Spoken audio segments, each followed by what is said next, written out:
Bonjour et bienvenue sur Marqueur, votre podcast 100% marketing durable, car je suis convaincue que le marketing durable, c'est le marqueur de la bonne santé des entreprises. Le marketing, c'est le cœur de l'entreprise avec la proposition de valeur, des produits ou services. Et gérer des projets marketing avec le cœur nous emmène plus loin dans la formulation d'une offre qui fait sens aussi bien pour vos clients que pour vos collaborateurs. Je m'appelle Diane Cantan et après plus de 20 ans en marketing et communication digitale, j'ai décidé de partager ces convictions en réalisant des épisodes en solo ou avec des invités où j'aborde les différents sujets de marketing durable, communication responsable, numérique responsable et plus largement des enjeux liés à la RSE.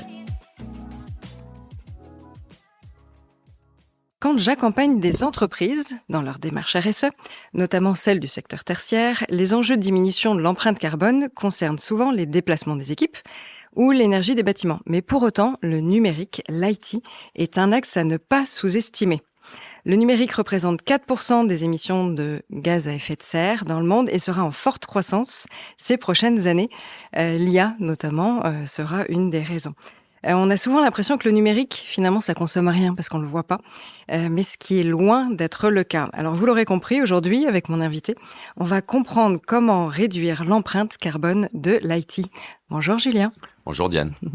Ravi d'être avec toi aujourd'hui. Tu vois, je vois qu'on est à peu près assortis. Alors là, il fait chaud, mais j'ai enlevé mon perfetto, mais on est tous les deux en mode cuir, blouson de cuir. Tu es la recommandation de mon invité Laurent Barbezieux, de la société Axio qui réalise des bilans carbone. Donc, je suis ravie qu'on travaille aujourd'hui un peu et qu'on réfléchisse surtout l'axe de l'IT et des enjeux qui sont autour. Mais avant de démarrer dans le dur, j'aimerais un peu mieux te connaître. Et pour les auditeurs, pareil, est-ce que tu peux me dire qui tu es, quel est ton parcours, pourquoi vous avez créé Soft, sans forcément raconter ce qu'est Soft, parce qu'on aura l'occasion d'y revenir après, mais plutôt toi au démarrage. Bien sûr.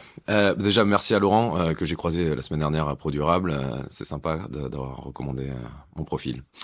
Alors, pour la petite histoire, moi j'ai fait exclusivement du conseil dans ma vie, notamment du conseil en ce qu'on appelle de l'excellence opérationnelle, c'est-à-dire que vous rentrez dans des entreprises, vous comprenez où le bas blesse quelque part en termes de process, d'outillage, de communication, et l'objectif étant de trouver une solution grâce au collectif et ensuite de mettre en place ces solutions-là. Donc ça passe par pas mal de choses, et souvent par la digitalisation. Donc j'ai fini ma carrière de salarié chez Capgemini et ma dernière mission chez Capgemini a été celle où j'ai rencontré celui qui allait devenir mon associé. Et l'objectif, c'était de monter un parcours, on va dire un programme même, qui consistait à faire travailler Capgemini avec des startups. Parce que Capgemini se rendait bien compte qu'ils avaient tout un tas de compétences, une empreinte globale, un portefeuille client incroyable, mais la tech avance très vite. Et souvent, les startups plus agiles, plus flexibles, ont tendance à plus coller aux dernières tendances. Donc l'objectif, c'était de concilier le meilleur des deux mondes. Et sans détailler vraiment ce que faisait ce programme-là, nous, on allait chercher en fait quelles étaient les thématiques importantes pour le business de Capgemini sur lesquelles on se sentait un peu vulnérable sur les 6, 12 ou 18 prochains mois. Et une des thématiques qui ressortait assez régulièrement était le numérique responsable. Quand on a screené, pour parler en bon français, le marché, on s'est rendu compte que les solutions qui étaient apportées par les outils ou les cabinets de conseil, enfin en tout cas par les startups principalement, ne répondaient pas vraiment aux besoins qui nous a été remontés par le business et donc par les clients in fine. Et donc là, on s'est dit, avec donc Jérémy, mon associé actuel, et Gauthier, qui est notre troisième associé, qu'il y avait quelque chose de malin à faire. Il y avait un besoin, notamment donc répondre à ce besoin de greenifier l'IT des grandes entreprises, auquel c'était pas, enfin voilà, il n'y a pas vraiment de réponse claire qui était apportée ou qui répondait vraiment aux besoins. Et ça faisait surtout concilier à la fois des compétences pro que nous avions de gestion de projet, d'édition, etc., et des convictions personnelles d'écologie. Et une attente de clients de Capgemini qui étaient plutôt des grosses boîtes dans la cible, mais justement avec un numérique hyper important. Donc ça, début du projet où ça a germé, c'était il y a combien de temps ? Ouais, alors ça a germé, on va dire, en mars 2021, même un tout petit peu avant, donc c'est vraiment début 2021. Moi, j'ai quitté Capgemini en juillet 2021. Là, on a fait une phase de discovery pour comprendre vraiment quelles étaient les ambitions, quels étaient les freins, quelles étaient les motivations. Et le constat était clair au bout de ces 6 mois de discovery. On s'est dit, OK, là, il y a de vraies attentes, il y a de vraies motivations. Tout le monde est sur le point ou a déjà inscrit du Green IT dans l'agenda des prochains mois ou des prochaines années. Donc maintenant, il faut qu'on rende une réponse cohérente et pertinente à ces DSI qui ont envie d'aller dans le bon sens et qui ont envie de créer une dynamique vertueuse dans leur entreprise. Et qui n'ont pas forcément le temps de s'y pencher dans leur quotidien et qui savent pas forcément comment faire non plus. Ouais, c'est important ce que tu dis parce que on a fait un constat qui était quasiment systématique avec tous les DSI, c'est qu'en fait, ils se confrontaient au même triptyque qui était on n'a pas de compétences en interne sur le sujet, on n'a pas de méthode, les deux étant souvent liés, et on n'a pas d'outils pour nous aider à la fois à comprendre et à piloter cette empreinte environnementale du numérique. Alors, avant de rentrer dans la solution soft, pour toi, quels sont les enjeux ou les défis justement du numérique sur les années à venir? Parce qu'aujourd'hui, alors je sais que j'en parle régulièrement dans mes épisodes ou avec mes invités sur cette thématique-là, parce que je vois l'ampleur des dégâts qui va arriver sur les prochaines années, et en même temps, c'est pas encore rentré dans la mentalité de tout le monde. Donc c'est quoi pour toi les défis? Je pense que tu as quasiment répondu à la question, en tout cas partiellement. Dans ton introduction, tu as mentionné deux concepts. Tu as mentionné, on va dire, le progrès technologique à travers l'intelligence artificielle aujourd'hui. On le conceptualise Voilà, à travers... 2024, j'ai l'impression. Alors, c'est CSRD Ouais. et IA. Ouais, il y en a un moins plus sexy que l'autre, hein, C'est clairement. Donc, je vais revenir sur la première notion donc de progrès technologique aujourd'hui qui est matérialisé autour de l'IA principalement, en tout cas le plus popularisé autour de l'IA.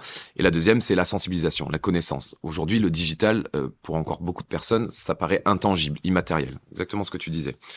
Donc, la première chose, le premier enjeu, le premier défi, c'est de sensibiliser, de former les personnes, que ce soit les collaborateurs, la société civile, les entreprises, au fait que le digital, ça pollue. Le digital, si on prend un téléphone qu'on a tous aujourd'hui, c'est plus de 70 kilos de matières premières. C'est des milliers de litres d'eau à la fabrication. Donc c'est vraiment, on va dire, conséquent. Pour un ordinateur, on a 800 kilos de matières premières, donc c'est vraiment à la fabrication, donc c'est vraiment pas neutre. Il faut comprendre que voilà, il n'y a pas que l'usage. Et après, bon, je vous passe aussi les détails sur la partie recyclage. Où aujourd'hui, on estime qu'il y a 17% du matériel qui a été fabriqué qui est collecté. Donc, on a vraiment des vraies lacunes sur ce sujet final. Ça, c'est souvent ce que j'explique. En fait, j'interviens aussi avec l'association Point de Mire, maison d'informatique responsable à l'Académie du Climat, là, pas forcément très loin d'ici, auprès des jeunes publics, donc tu vois, sur l'axe sensibilisation numérique, voyage au cœur de nos smartphones. Et on explique souvent cette notion d'alliage et recyclage avec la recette d'un gâteau. Tu sais, quand tu mélanges tes œufs, ta farine, machin, puis après tu dis... ah bah j'ai mis 50 grammes de farine en trop, mais c'est pas grave, je peux le récupérer. En fait non, dans la pâte c'est fini. Et c'est vrai que souvent on se dit bah je recycle mes vêtements, je recycle du papier, du plastique, du verre. Finalement le téléphone ou tous les outils technologiques c'est plus compliqué que ça. J'aime beaucoup cette analogie du gâteau. Je l'utilise souvent parce qu'elle est assez évocatrice. C'est pas pour des enfants, en tout cas pour ma cible d'enfants. Mais si tu l'utilises aussi avec des grands. Je l'utilise avec des grands parce que c'est très imagé et ça permet de comprendre tout de suite le défi que tu as dans le recyclage. Il faut comprendre que dans un téléphone portable, aussi petit soit-il, on a plus de 60 matières premières à l'intérieur. Et c'est souvent des matières premières qui ont aussi un impact social. Tu vas avoir des matières comme le tantal ou le cobalt que tu vas retrouver au Congo, où il y a des enjeux financiers colossaux, ce qui va générer du coup la création ou en tout cas l'émergence de conflits entre milices armées, et notamment, enfin, tu as déjà entendu parler du plateau du Kivu. Enfin voilà, c'est des enjeux stratégiques forts autour de ressources minières, et qui sont de plus en plus demandés et de plus en plus rares. Parce qu'il faut savoir que tous les gisements aujourd'hui, même ne serait-ce que de cuivre, sont de moins en moins rentables. C'est-à-dire qu'on est obligé d'excaver de plus en plus pour récupérer encore moins. Ouais, voilà. Donc ça, c'est un peu triste. Mais c'est vrai qu'on n'en parle pas suffisamment. Enfin, j'ai l'impression que c'est encore dans un microcosme où on est attentif à cette partie droits sociaux. Ouais. Droits sociaux, droits humains. Absolument. Et c'est pour ça au-delà de la matière première, tu vois. Il y a un vrai sujet. Alors, en plus, il faut savoir que l'industrie minière est assez opaque, hein, donc c'est assez compliqué de comprendre ce qui s'y passe réellement. Heureusement, on a des personnes qui sont très très forts on va dire en vulgarisation. On a des personnes comme Aurore Stéphan, qui est spécialiste du sujet et qui le fait très bien. Qui fait très bien, qui en plus de vulgariser même donne quand même beaucoup d'éléments aussi techniques, enfin qui est quand même quelqu'un de très compétent. Voilà, c'est ce genre de personnes qui font avancer la cause et qui permettent de populariser un peu plus la thématique. Et Bon, on est un peu, Ouais. on a tiré le fil un petit peu plus loin. Mais si je reviens au monde de l'entreprise, finalement, les dirigeants, les DSI, quelles sont leurs problématiques au quotidien? Tu l'as un peu cité, et finalement, comment Soft peut les aider? Je vais revenir sur le sujet parmi les enjeux, donc on a parlé de la sensibilisation, il y a aussi le sujet du progrès technologique. Il faut pas opposer le progrès technologique à l'écologie.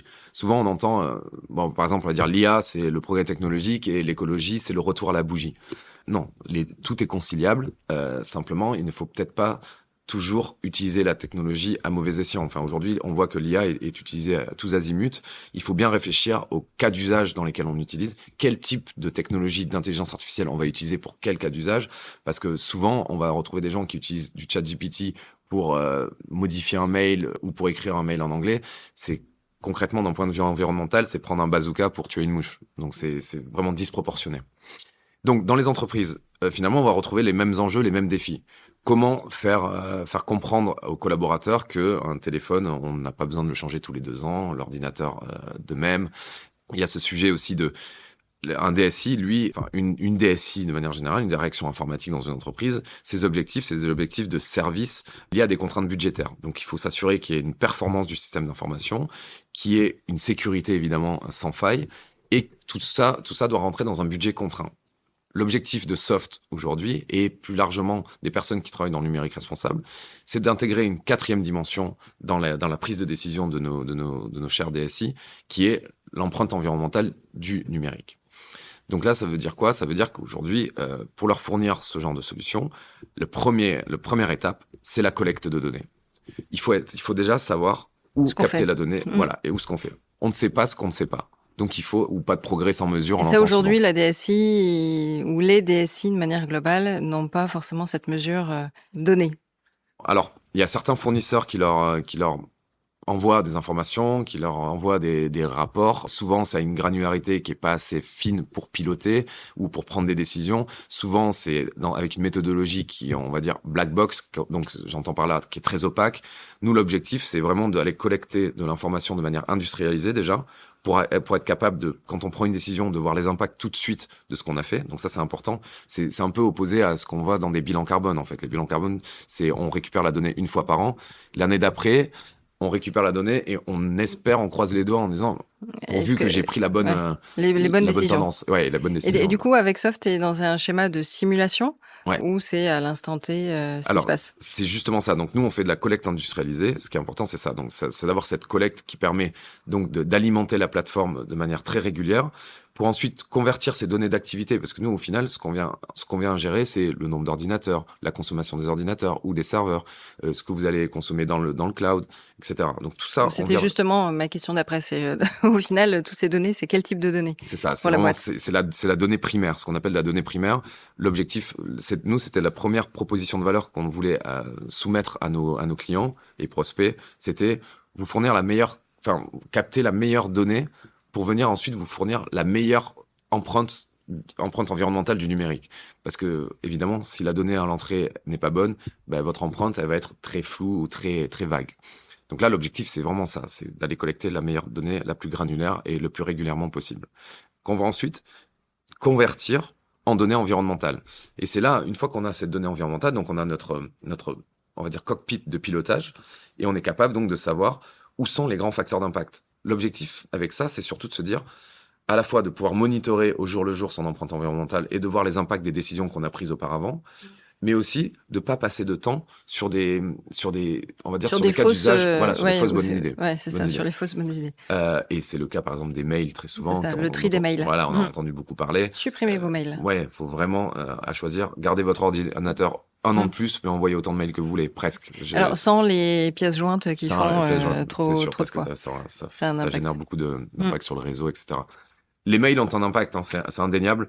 Mais il y a Est-ce beaucoup de que choses à faire. justement tu proposes avec, Soft tout un accompagnement, tu sais, je suis plus dans le market, donc forcément moi je pense, utilisateur final où je me mets à la place, des, collaborateurs dans l'entreprise et qui se disent: «Bah, OK, est-ce que j'ai des bonnes pratiques, des conseils, des astuces, pour aider la DSI à aller dans cet objectif-là?» Je te dis ça parce que j'ai un de mes clients où on a fait une campagne il y a pas longtemps où l'objectif c'était une diminution, d'ici la fin de l'année de tout, le poids, de fichiers sur leur, drive, serveur et cetera.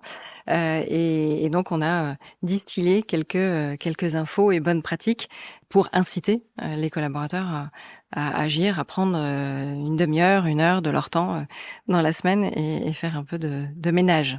Alors pour tout te dire, c'est un sujet qu'on aime beaucoup chez Soft, le côté sensibilisation à travers des actions, des bonnes pratiques auprès directement des collaborateurs. Aujourd'hui, on est encore jeune. On a quasiment 3 ans. Donc, une startup, ce qui est important, c'est qu'on sache se focaliser.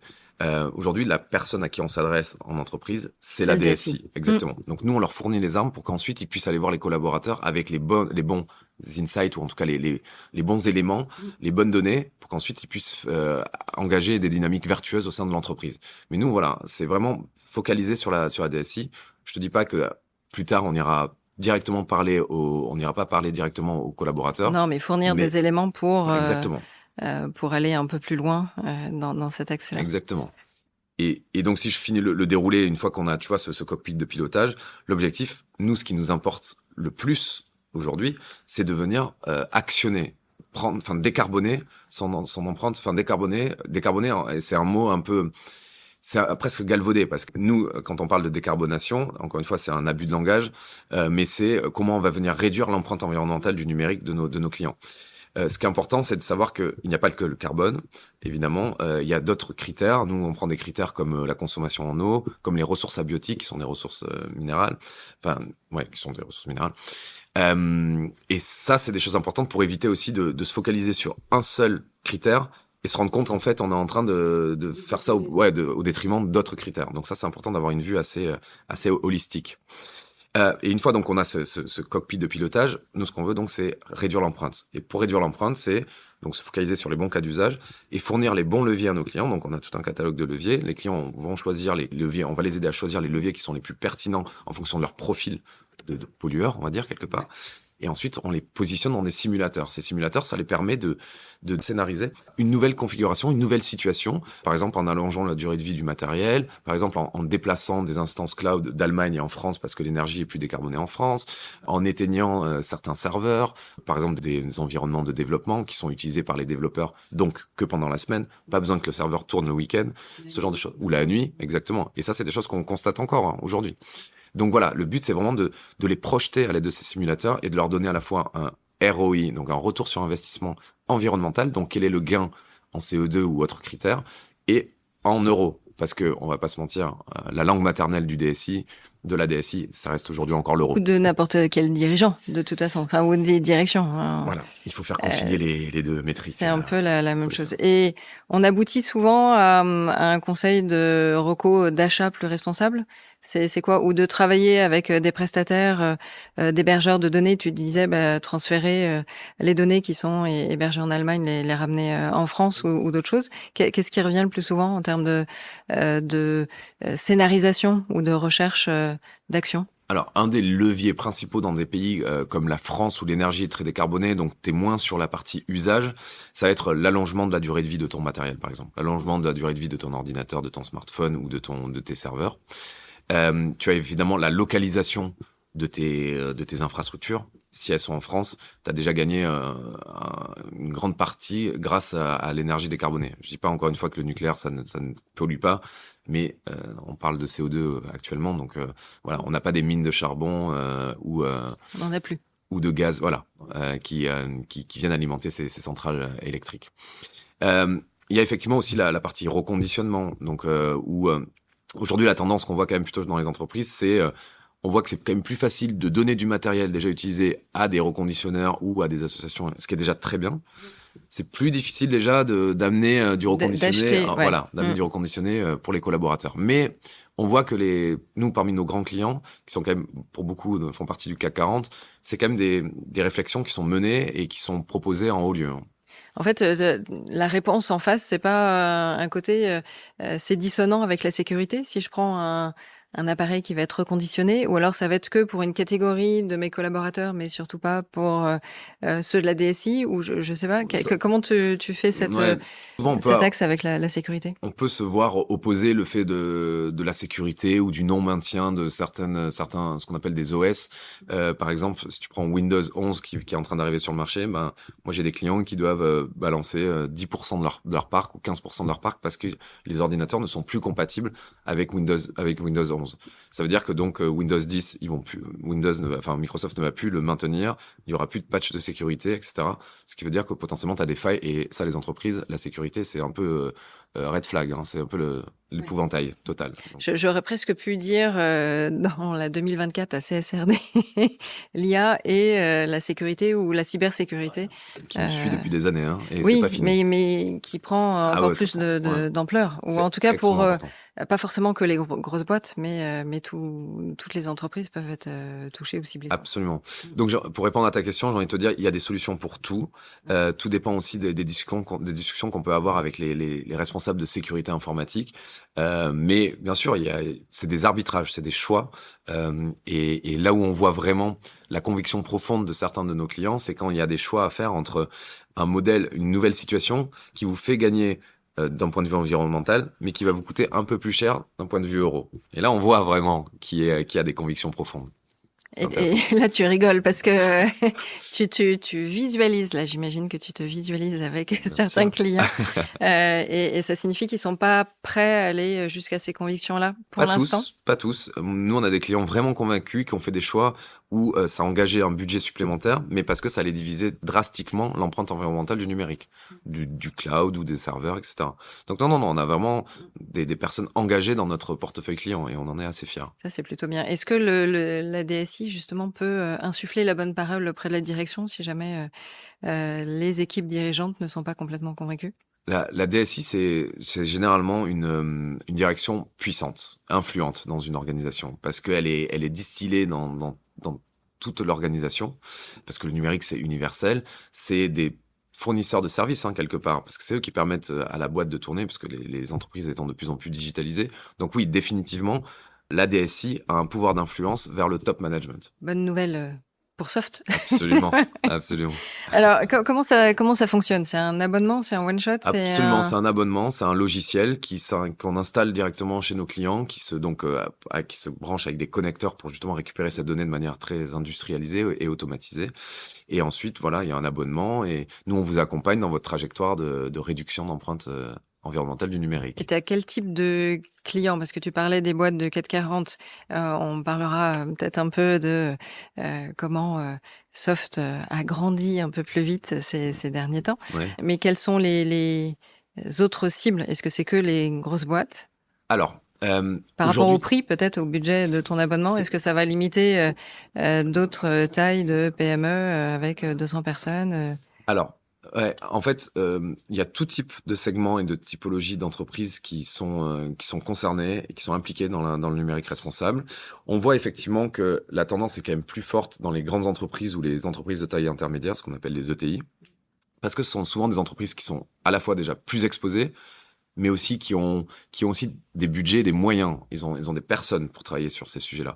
Si tu veux, pour te donner un exemple qui est assez éloquent, c'est on voit de plus en plus dans ces grandes entreprises l'émergence d'un nouveau poste, d'une nouvelle fonction qui s'appelle le Green IT Manager, dont la responsabilité est clairement de définir l'empreinte environnementale, de mesurer, d'évaluer, on va dire plutôt de manière plus réaliste, d'évaluer l'empreinte environnementale de la DSI de l'entreprise, enfin on va dire du numérique, des activités numériques de l'entreprise, et de réduire cette empreinte. Et eux, donc ils sont logés au sein de la DSI, ces personnes sont logées au sein de la DSI, sont la parfaite interface avec la stratégie RSE de l'entreprise.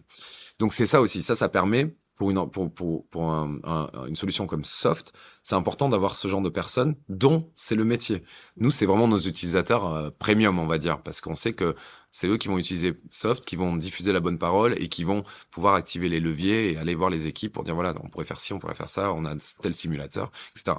Ce qu'on voit moins dans les plus petites entreprises, dans les PM, même ETI, c'est un peu plus rare et beaucoup plus rare, et dans les PME, TPE. Donc aujourd'hui, on s'adresse vraiment plutôt aux ETI et grandes entreprises qui ont une taille critique suffisante pour prendre le sujet bien en main avec un outil. Parce qu'il est vrai que les entreprises de taille un peu plus petites, comme tu dis, elles vont potentiellement externaliser leur accompagnement DSI par un prestataire qui va gérer ça. Est-ce que ça, c'est une cible aussi Potentiellement. Soft Effectivement, ce qu'on appelle des infogérants, ça peut être aussi, on discute avec certains d'entre eux parce qu'ils ont effectivement un effet volume qui est intéressant. Eux, ce qui les intéresse souvent, c'est de pouvoir communiquer, du coup, l'empreinte de leur activité à leurs clients finaux. Leur dire, ben voilà, vous nous payez tant et on vous coûte tant d'empreinte environnementale. C'est un peu ce que tu citais avec le bilan carbone. Finalement, les entreprises vont être obligées de passer par le bilan carbone pour dire patte blanche, voilà où vous en êtes. Et oui, patte verte, tout à fait. Qu'est-ce que vous devriez faire sur ces prochaines années et forcément, tu as la ligne IT, achat responsable et donc l'infrastructure, le matériel, tout ça va être pointé du doigt. Donc aujourd'hui, peut-être pas suffisamment, mais ça va l'être un peu comme on l'a dans le sens où les entreprises travaillent avec des plus grosses, ça va être demandé par les plus grosses. Donc, ça va percoler en fait. Voilà, ils vont Mais si je te donne, être impactés aussi. Ouais. Pour te donner un peu la magnitude un peu de l'empreinte environnementale du numérique, nous aujourd'hui on a des entreprises, des banques, assurances, des sociétés de services. Il y a certains qui ont déclaré dans leur bilan carbone que le numérique représentait plus de 40% de leur empreinte environnementale. Ce qui est énorme. Ouais, ce qui est énorme. Parce qu'on est sur du tertiaire versus une boîte qui fait de la prod des produits. Exactement. Ouais. Et là, on va être largement en dessous de 5%, par exemple, parce qu'ils ont d'autres enjeux. Ouais, mais 40%, c'est... ça devient colossal. C'est ça. Toute la donnée, parce que forcément, pour mesurer l'empreinte carbone ou pour dire, ça représente ça en telle tonne équivalent ou kilo équivalent en CO2. C'est sur des données de l'ADEME, c'est sur des données... comment ça... Vous avez mis en place des analyses de cycle de vie sur des produits ou des services numériques, par exemple ? Absolument. En fait, il y a plusieurs référentiels. On s'appuie sur des analyses de cycle de vie. On s'appuie évidemment sur l'ADEME. On s'appuie sur des études scientifiques de différents chercheurs en France notamment et à l'étranger. On s'entretient aussi beaucoup avec des chercheurs ou même des doctorants qui sont en cours de thèse pour comprendre un peu quels sont leurs sujets. Là, nous-mêmes, on a ce qu'on appelle une thèse CIFRE, donc qui est 50% labo, 50% chez Soft, et qui travaille sur des sujets justement sur la réduction d'empreintes, notamment dans les, on va dire sur les sujets de calcul dans le cloud, pour fournir les meilleures recommandations à nos clients. On s'appuie vraiment sur, nous on a un métier, enfin on a 3 métiers si tu veux. Le premier c'est collecteur et agrégateur de données, la plus fine, la plus granulaire possible. Le deuxième métier c'est être méthodologiste, c'est venir fournir à nos clients la méthodologie à l'état de l'art le plus possible. Donc être capable de leur donner et la plus transparente possible. Et ça, c'est vraiment la règle de base de l'anti-greenwashing. C'est fournir toutes les informations à nos clients pour qu'ils puissent communiquer de manière très sereine. Et la troisième, c'est évidemment, c'est réducteur d'empreinte environnementale. C'est ça notre troisième métier, celui vers lequel Oui, parce qu'on n'arrivera jamais à l'empreinte, la neutralité carbone sur la partie IT. Ça n'existe pas. C'est dérisoire. Même le concept de neutralité carbone, en réalité, n'existe pas non plus, en tout cas pas à l'échelle d'une entreprise ou d'un individu. Sauf qu'à un moment donné, on va être confronté à d'autres problématiques côté dérèglement climatique que on le voit tous les jours. On le voit, c'est ça, qu'on vit en plein, mais qui vont s'accélérer. Absolument. Là, en étant à Paris, on l'a bien vu justement à Produrable, c'était le mercredi, de la pluie non-stop. Donc ça, c'était plutôt assez impressionnant. Est-ce que tu peux nous parler un petit peu de la grande enquête avec Boavista et quelles sont un peu des actions réalisées avec Soft ? Alors, pour nous, il nous paraissait important dans le cadre de nos activités professionnelles de aussi dédier du temps côté associatif, donc extra pro, on va dire, parce que aujourd'hui on apprend beaucoup de choses aux côtés de nos clients, on apprend beaucoup de choses avec nos équipes là, les softies, et c'est des choses qu'on souhaite partager aussi avec les associations comme Boavista, qui est une association vraiment dédiée sur la mise en commun d'assets à la fois techno mais aussi livrables plus pur et dur, livre blanc type sur le sujet d'évaluation d'empreinte environnementale du numérique. Et donc moi je suis en charge d'un chantier parce qu'il y a plusieurs chantiers et comme je te disais il y a quelques outils qui sont mis à disposition des entreprises ou du Kidam. Et moi, je travaille sur un chantier qui est, en fait, l'objectif est de définir quels sont les arguments de conviction pour aller convaincre, donc, le top management de passer à l'action sur la partie numérique responsable. Donc, l'objectif au tout début, c'était de comprendre de manière un peu, on va dire, assez grossière, quels étaient les impacts d'une démarche de numérique responsable, notamment la marque employeur, notamment la rétention des talents, évidemment, réduction d'empreinte environnementale du numérique, il y a aussi des gains financiers, etc. Une fois qu'on a dit ça, c'est très bien. Mais à un moment, si on veut aider au passage à l'action, il faut aussi commencer à quantifier. Donc là, on est dans une nouvelle étape du livre blanc qu'on a publié en décembre dernier, décembre 2023. Là, on va viser, on espère, parce que c'est toujours du best effort, comme on dit, dans ce genre de structure. On voudrait publier une nouvelle version pour décembre 2024, dont l'objectif est de montrer ce qui a été réellement fait, exécuté, opéré par des entreprises, les plus matures donc évidemment. Donc en termes d'investissement, combien de TP, est-ce qu'ils ont des outils, du conseil, de la formation, etc. Quel est le ROI, à la fois environnemental et financier. Ça, c'est très important parce que c'est ça aujourd'hui qui va faire bouger les lignes, c'est être capable de fournir des éléments chiffrés, quantifiés. Et quels sont les indicateurs qui sont suivis? Parce qu'on se rend compte, nous, chez nos clients, nous, on fournit des indicateurs dans la plateforme Soft, mais on voit aussi qu'il y a d'autres indicateurs qui sont suivis par ailleurs, notamment le nombre de personnes formées à la fresque du numérique, par exemple, tu vois. Ça, c'est des choses qu'on retrouve assez régulièrement. Et in fine, quelles sont les démarches un peu alternatives du type certification numérique responsable, campagne de formation, etc., etc. Donc voilà, on va sortir quelque chose qui va vraiment être concret d'ici la fin d'année, maximum début d'année prochaine, pour fournir, voilà, pour aider les évangélisateurs à créer une dynamique dans leur organisation. Yes. Alors, je peux te conseiller, je ne sais pas si tu le connais, un jeu de cartes qui s'appelle Econum, Éco-Geste pour un numérique plus responsable, avec un certain nombre d'actions perso ou pro, parce qu'il y a aussi des cartes pro, un peu sous la forme d'un jeu de cette famille, et qui donne des éco-gestes. Et du coup, le but du jeu, c'est de pouvoir essayer d'estimer les impacts, tu vois, de les graduer, et puis de se dire lesquels on a envie de mettre en place, ou lesquels on peut mettre en place, ou lesquels l'entreprise ne met pas encore d'action sur cette démarche-là, et vers où on peut se fixer un objectif à court, moyen ou long terme en fonction des actions. Donc, je te conseille de regarder ce jeu de cartes-là. C'est assez ludique et dans un esprit de team building, tu vois, un peu dans la démarche de fresque du numérique. Ça peut être aussi un truc assez sympa. Ok. Donc voilà, à découvrir. Alors forcément, si on parle du numérique, j'ai envie de te poser la question de savoir ce que tu penses de back market ou de Fairphone dans ces démarches, soit d'axe reconditionnement ou soit version le téléphone que tu peux garder à vie, modifier, bouger, etc. Alors, si on commence par back market, pour moi, ils ont joué un rôle important, un rôle de ce que j'appelle de massificateur. Ils ont eu des moyens colossaux pour faire connaître et pour rendre un peu hype le côté reconditionné, parce qu'ils sont très bons en communication. Évidemment, ils ont eu quelques casseroles parce que on s'est rendu compte, ils sont en place de marché, donc ils sont pas forcément toujours responsables de comment sont reconditionnés les équipements. Néanmoins, peut-être qu'il y aurait eu un devoir de vigilance un peu plus accru, ça aurait été intéressant. C'est là ce qui est dommage. Mais... C'est ce qui est dommage, et ce qui leur a un peu coûté cher en termes de notoriété, mais de manière générale, c'est le sens de l'histoire, c'est de venir promouvoir et de rendre un peu fancy, de rendre un peu... c'est toute l'histoire des nouveaux récits. C'est de se dire comment on change la mentalité des gens et de se dire, on n'est pas obligé d'acheter que du neuf. C'est exactement ça. Enfin, sur un outil technologique. Ouais.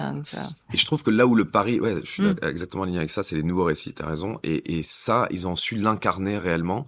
Et je trouve que maintenant, acheter du reconditionné, ça Ça fait fait pas pas cheap. has-been. Ouais, Ouais, voilà, ça fait pas en mode exactement. j'ai pas de sous et Exactement, j'ai pas exactement. d'autre choix, Ouais. ou ça fait pas trop. Donc, Mm. certes, il y a eu quelques déboires. Je pense qu'ils ont compris la leçon. Et ça prouve aussi aux consommateurs de faire toujours un peu attention à ce qu'ils achètent parce que il faut toujours lire entre les lignes ou la petite astérisque qu'on n'a jamais envie de regarder. Ben, il faut regarder jusque-là. Parce que, effectivement, si on rachète du reconditionné qui a été reconditionné, du matériel qui a été reconditionné en Asie, Et qui revient. qui Enfin, revient chez nous, l'impact, il est quand même un peu moins intéressant. Alors qu'on a il y a plein aujourd'hui d'ateliers en France, ultra inclusifs, qui font des choses super, super cool. Donc, il faut vraiment fomenter ce genre d'initiative. Donc voilà. Moi, je trouve que Back Market, dans l'essence, ça va dans la bonne direction. Et Fairphone, Fairphone, pour moi, c'est un modèle. Enfin, je trouve qu'ils ont bien compris. Enfin, ils ont tout compris en fait. Aujourd'hui, notre problème, c'est que on est pieds et poings liés avec les constructeurs qui nous fournissent des appareils. Enfin, là, moi, j'ai un Mac, je peux pas l'ouvrir. Donc, le jour où j'ai un problème de batterie, je sais même pas ce que je dois faire. Tout est et quelque part est fusionné. Il y a des alliages dont tu parlais. Là, je trouve que Fairphone, la démarche du téléphone modulaire, c'est super intelligent parce que ça veut dire que au partir du moment où on a une obsolescence technique, parce qu'à un moment, on va pas se voiler la face, hein, il y a des applications qu'on utilise, elles demandent de plus en plus de mémoire, de plus en plus de processeurs. Bah, si on est capable juste de rajouter une barrette de mémoire, alors ça va pas résoudre le problème à la source. Hein. Le problème à la source, c'est quand même qu'on développe des applications de plus en plus énergivores. Je suis pas sûr de l'utilité des choses, mais c'est comme ça. Mais là, ça te permet de garder ton téléphone beaucoup plus longtemps et de changer ça simplement des composants. Donc c'est un modèle très, très, très intelligent. Oui, parce qu'en fait, on parle matériel, mais il y a aussi tous ceux qui créent les logiciels, les solutions, les applis. Un peu dans la même démarche qu'on a l'électroménager, où on va critiquer l'obsolescence programmée de ta machine à laver qui ne marche plus pile bizarrement après les 2 ans De de fin de garantie. garantie, truc horrible. Au final, c'est un peu ça avec ton téléphone. Moi, j'essaye de recycler à ma fille plus petite un vieux téléphone de sa grand-mère. Donc elle était toute contente de choper le nouveau téléphone, hyper frustrée parce que WhatsApp, impossible de le mettre dessus. Donc il y a aucune appli qui peut fonctionner. Donc c'est assez énervant de se dire, bah, finalement, ce téléphone, il marche, il est pas, enfin, l'écran n'est pas rayé, il est pas cassé, Ouais, il il est fonctionne. fonctionnel. J'ai un vieux chargeur, mais j'ai toujours le câble. Voilà. Ouais, il est fonctionnel. Voilà, il est fonctionnel. Et pourquoi, du coup, toutes les applis, on est obligé d'être en croissance Ouais, exponentielle, quoi. c'est une C'est, tendance de fond et ouais. parce que on Mais on intègre n'a de... pas, enfin, ces entreprises-là n'ont pas encore changé Ouais. de façon de penser. Alors, nous, on a un cas d'usage sur lequel on travaille beaucoup aujourd'hui, pour justement aussi pour des grandes entreprises, qui est le cas d'usage des applicatifs. Justement, c'est comment on aide à mesurer l'impact d'une application et aussi comprendre ce qui est vraiment utilisé dans une application. Tu vois, ça, c'est une des premières zones de recherche que tu dois mettre en place. C'est j'ai des tas de fonctionnalités, on a tendance à en faire beaucoup trop et à avoir finalement un parcours utilisateur qui est noyé et qui finalement ne délivre plus de valeur à l'utilisateur final. Et en fait, il faut être super clean, précis dans sa définition du besoin du client final pour arriver à une application qui soit la plus frugale possible quelque part. Mais donc ça, c'est quelque chose sur lesquels nous, en tout cas, quasiment tous les grands clients à qui on parle, ça les intéresse de savoir comment optimiser la partie applicative. Donc j'ai bon espoir que les choses changent. Les soft, on fait pas beaucoup d'applications grand public. On n'a jamais parlé avec Uber, par exemple, ou avec WhatsApp, enfin Facebook de manière plus générale. Mais ça serait intéressant un jour de voir un peu comment ça fonctionne à l'intérieur. Mais c'est la course à l'échalote un peu de la puissance. Ouais, c'est ça, de la puissance et de vouloir répondre à tout le monde, alors que Mm, finalement, ça va représenter mm, 0,5% exactement. des gens qui vont utiliser cette C'est fonctionnalité, et clair. pour autant, elle existe. Ou comme sur un site web, de se dire, j'ai envie de tout mettre dedans, de dire tout ce que fait la boîte. Mais Exactement. en fait, est-ce que c'est réellement pertinent? Ouais, t'as raison. Restons concentrés peut-être sur les 80-20 Mm, qui c'est ça. qui peuvent suffire largement. Mais ça demande de faire des Ou de arbitrages. supprimer des pages promotionnelles Mm. qu'on n'utilise plus parce que Ouais. là, on avait créé une URL juste pour une OP et que c'est plus pertinent derrière. Donc c'est à peu près la même chose sur les logiciels ou les Ouais. applicatifs. Mais ça demande des Euh, arbitrages. C'est toujours plus facile de dire, On sait jamais. On laisse de côté. Et on Enfin, est- ça se voit pas. De Ouais. toute façon, c'est Ouais, voilà. toujours ce côté aussi numérique. De toute façon, c'est dans un coin, je le vois pas trop. Au côté dev, c'est pareil. J'ai pas trop envie de m'y remettre parce que je suis tellement dans l'opérationnel Exactement. de répondre à des rectificatifs ou de modifications ou des ajouts ou des nouvelles fonctionnalités que on pense plus à tout ça. Est-ce que tu as envie de parler un petit peu de la levée de fonds qu'il y a eu avant l'été? Parce que Ouais. je devrais dire félicitations. Ouais, bah, merci. Ouais, écoute, c'est nous, pour nous, c'était important parce que déjà, ça montre que le projet qu'on porte, la vision qu'on a de notre activité, du produit et de la pénétration marché qu'on souhaite avoir, elle a été validée par des investisseurs professionnels dont c'est le métier d'évaluer le potentiel de start-up. Donc déjà, il y a pour nous, cette première zone de satisfaction. La deuxième, c'est que bah, du coup, ça nous donne on va dire, l'opportunité d'embaucher des talents qui viennent veut dire accélérer finalement la roadmap produit et donc apporter plus de valeur à nos clients. Donc ça, c'est assez... presque par moments, ça peut être grisant d'avoir cet effet de voir l'équipe qui grossit de manière assez Vous êtes combien là significative. maintenant?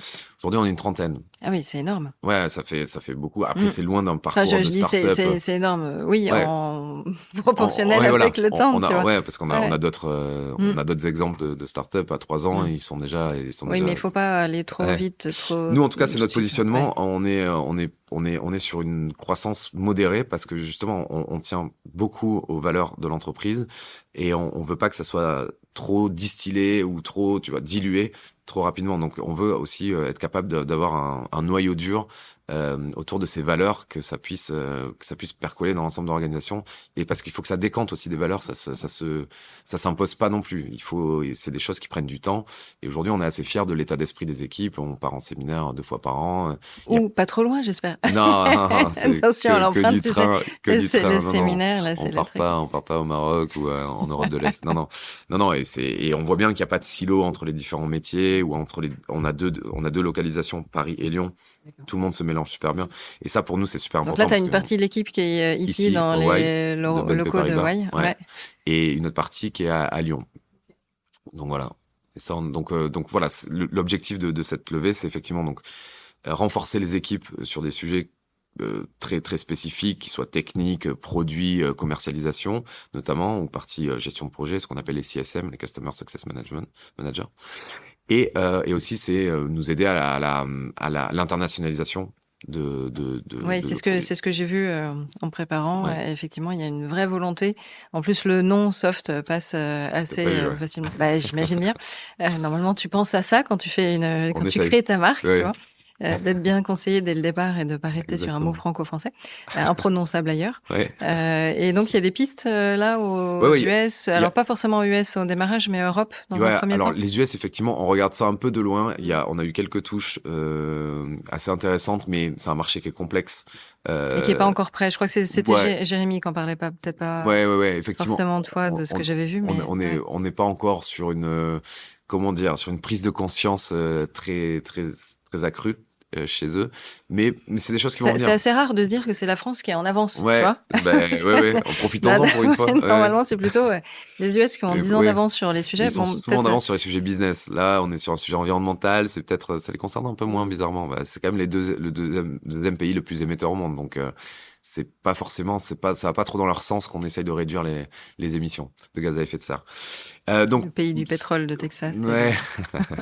Non, c'est beaucoup Europe. Ouais. On sent qu'en Europe, la prise de conscience, elle est claire, elle est installée, notamment dans les pays limitrophes. On voit qu'il y a pas mal d'initiatives qui se créent. On le voit aussi à travers même les thèses ou les études, enfin les chercheurs qui émergent sur ces thématiques-là. Il y en a de les plus en universités. plus. Ouais, voilà, il y a les universités, même les startups qui se créent. On en voit en Allemagne, on en voit au UK, on en voit en Suisse.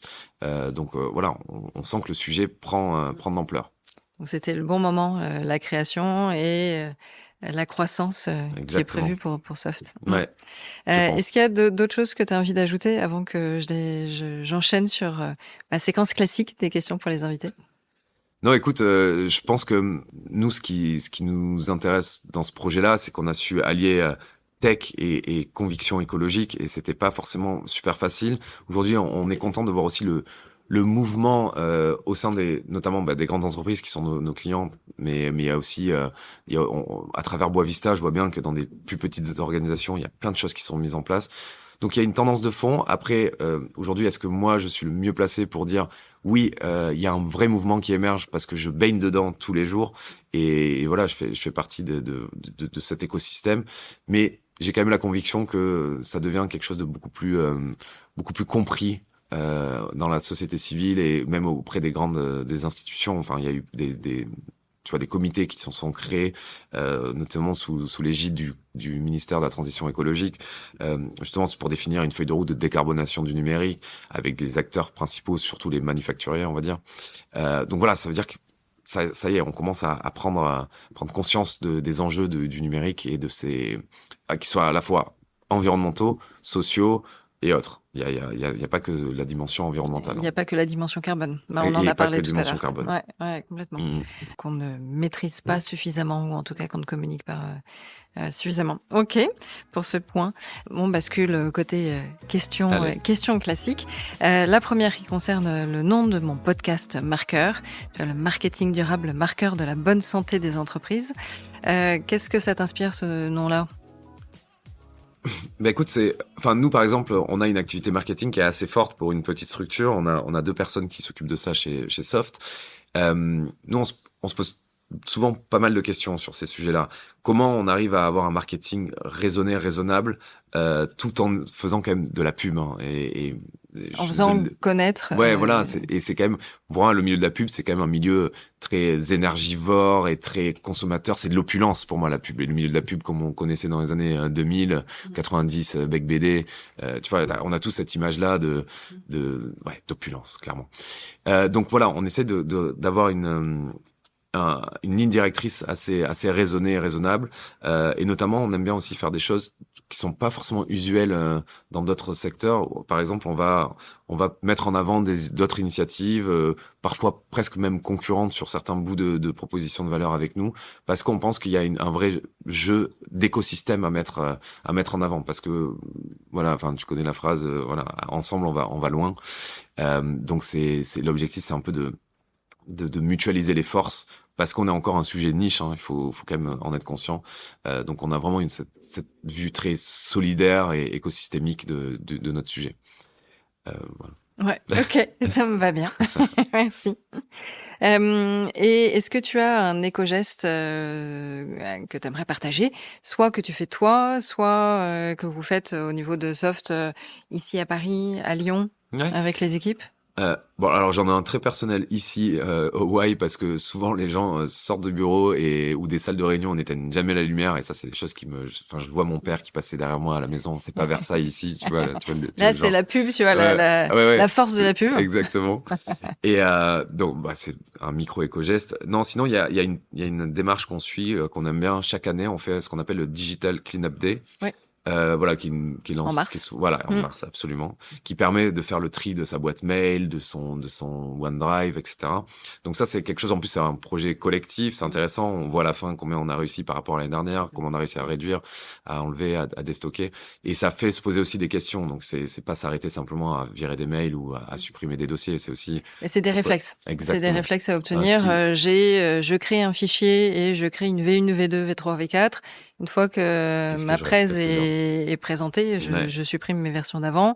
Je le mets à un endroit unique pour éviter qu'il y ait 4 collaborateurs qui le rangent dans leur drive perso, mais à un drive commun. Enfin voilà, ouais, je vois bien. C'est exactement ça. Et c'est important. En fait, c'est un peu ce qu'on disait tout à l'heure sur les applications ou sur les sites web qu'on laisse décrépir, parce qu'il y a plein de pages qui servent à rien, mais en fait on s'en fiche parce que ça nous prendrait plus de temps en fait à la décommissionner que d'aller la chercher, le souvenir. Ouais, voilà. Au fait, c'était quoi. Ouais. Donc voilà, c'est venir instiller un nouveau mindset, état d'esprit. Ouais, sur ces sujets-là. Complètement. J'ai une petite question avant de passer sur la question de l'invité que tu recommanderais. Et si tu as une baguette magique, qu'est-ce que tu aimerais faire là, si tu as le génie qui apparaît du bout de la salle? J'ai 3 vœux ou j'en ai qu'un? Il y a quelqu'un qui a pris les 2 premiers, c'est ça? Vas-y. Non, très honnêtement, je sais que pour nous, le plus simple, c'est qu'il y ait un aspect réglementaire qui se mette en place. Il y a aujourd'hui une première loi qui est apparue, qui a été promulguée il y a 2 ans, qui s'appelle la loi REEN, la loi sur la réduction d'empreinte environnementale du numérique, uniquement en France. La loi qui aboutit évidemment bien moins ambitieuse que le projet de loi. Néanmoins, ça pose les fondamentaux d'une structure légale, d'un cadre réglementaire qui va dans un sens de attention, on va commencer à regarder ce sujet numérique. Mais ça concerne pas le privé aujourd'hui. Donc, si demain on était capable, à travers les instances, tu vois, législatives, d'organiser une réglementation autour du numérique responsable, là, je sais que pour nous, ça sera un réel booster d'un point de vue prise de conscience, parce que on marche comme ça aussi. Tu le vois, tu parlais de la CSRD tout à l'heure. Concrètement, beaucoup d'entreprises faisaient leur bilan carbone pour publier parce qu'elles étaient exposées, etc. Maintenant, on rentre dans un autre jeu. Là, c'est un reporting extra-financier avec un canevas un peu très précis qui va être comparable. Voilà, ça va être un peu plus engageant. C'est-à-dire que la RSE souvent avait démarré avec les RH, l'aspect social, le volet social. Maintenant, avec la CSRD, on va avoir le côté financier, les DAF qui vont gérer ça de façon plus stricte un peu. C'est très important ce que tu dis parce que nous chez Soft on a le pressentiment aussi que tu vois toute la partie RSE qui aujourd'hui va prendre une dimension très reporting extra-financier va sûrement commencer à glisser gentiment sous la férule du CFO, donc du directeur financier, qui lui est déjà en charge des reportings financiers. Et donc en fait, tu auras une seule et même instance qui est quand même très puissante. En général, il tient les cordons de la bourse, ils tiennent les cordons de la bourse, il ou elle. Et donc on va avoir reporting financier et extra-financier logés sous la même enseigne. Ça, c'est l'avenir nous le dira, mais effectivement, absolument. C'est un peu la tendance que je perçois aussi. Ouais. C'est clair. Et alors, du coup, à qui tu penserais comme invité ? Écoute, moi, je pense que ça serait intéressant que tu discutes avec Émilie Proyard, qui a monté une boîte qui s'appelle Sustainably, et qui travaille notamment pas mal, alors qui travaille sur des sujets de RSE, sur des sujets numériques responsables, mais aussi sur des sujets de business model régénératif. Donc ça, à mon avis, ça te plairait, et je pense que tes auditeurs seraient contents d'entendre un peu ce qu'elle a raconté là-dessus. Ok, top. Eh bien, écoute, à bientôt, Émilie, alors. Super. Est-ce que tu as un dernier mot de la fin ? Ce que je disais à des étudiants récemment, je pense que aujourd'hui, on a la chance d'avoir beaucoup de métiers dans le domaine de l'impact. Avant moi, quand j'ai commencé ma carrière, ça n'existait pas. Je pouvais, si je voulais faire. Est-ce que tu veux du coup, le digital, j'avais pas de cours de digital non plus en école, donc tu vois. Ouais, non, ça évolue très vite. Et moi, ma mère faisait voter écolo dans les années 90, donc elle faisait partie des premières à voter écolo. Donc j'ai baigné là-dedans, mais le côté environnemental m'a toujours séduit, mais je n'avais pas la capacité de bosser là-dedans. C'était vraiment un milieu de niche, fallait être un expert. Là aujourd'hui, quoi que vous fassiez, quelles que soient vos compétences, vous pouvez bosser dans une entreprise à impact. Donc osez, passer le cap et allez-y, on a besoin de vous. Magnifique, j'adore voilà, je vais m'arrêter là. Merci beaucoup, Julien. Merci, Diane. À bientôt. À bientôt. Merci d'avoir écouté jusqu'au bout cet épisode. J'espère que mon invité ou mes invités vous ont inspiré et donné envie de passer à l'action. Alors n'hésitez pas à mettre 5 étoiles sur votre plateforme d'écoute favorite. Vous pouvez évidemment me laisser un message sur LinkedIn ou Instagram en m'indiquant les sujets que vous aimeriez que j'aborde et les invités que vous aimeriez entendre. J'ai besoin de vos likes et abonnements pour faire connaître mon podcast. Alors n'hésitez pas à en parler autour de vous et à partager sur les réseaux sociaux. Allez, je vous dis à très vite. Ciao.